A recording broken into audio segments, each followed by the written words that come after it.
আসসালামু আলাইকুম। ট্রাভেলার আইস Facebook page থেকে সবাইকে স্বাগত জানাচ্ছি।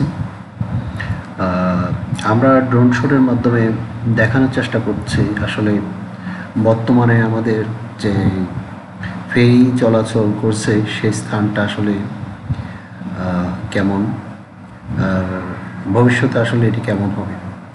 বর্তমানে যে চিত্রটি দেখতে পাচ্ছেন আপনারা, জোয়ারের সময় বা ভাটার সময় মানুষ একটু ভোগান্তিতে পড়ছে।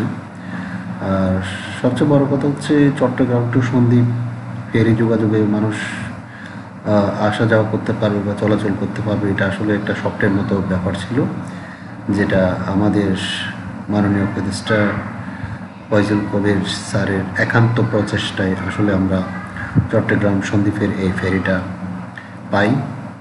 তো এরই মাঝে আমরা আসলে অনেক ঝড় ঝান্টা পেরিয়ে মোটামুটি একটা ব্যালেন্স অবস্থায় রয়েছে।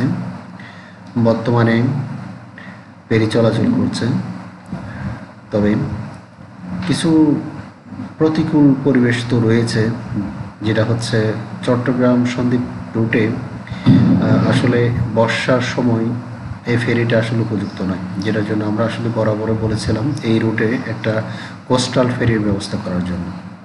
আর কোস্টাল ফেরিগুলো বর্ষার সময়েও চলাচল করতে পারে এবং মোটামুটি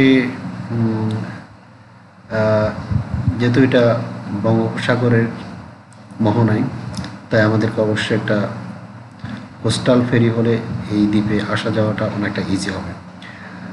আর এই দ্বীপটা আসলে এই দ্বীপের ইতিহাস অনেক পুরনো, এটা অনেক পুরাতন এবং প্রাচীন একটা দ্বীপ, সন্দ্বীপ।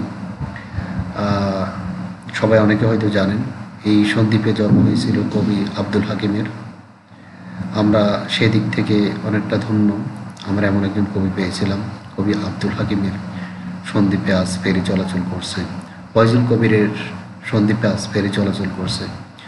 অতীতে আমরা যেসব রাজনৈতিক দলগুলোর কাছ থেকে শুধুমাত্র মুখভর্তি কথা শুনেছিলাম বা রাজনৈতিক বক্তৃতা শুনেছিলাম, আসলে মানুষকে উৎসাহ করার জন্য, তাদের কিছু ভোট নেওয়ার জন্য তারা বারবারই শুধু আমাদের সাথে প্রতারণা করেছেন, কিন্তু বস্তুতপক্ষে তারা আমাদের জন্য তেমন কিছু করেননি।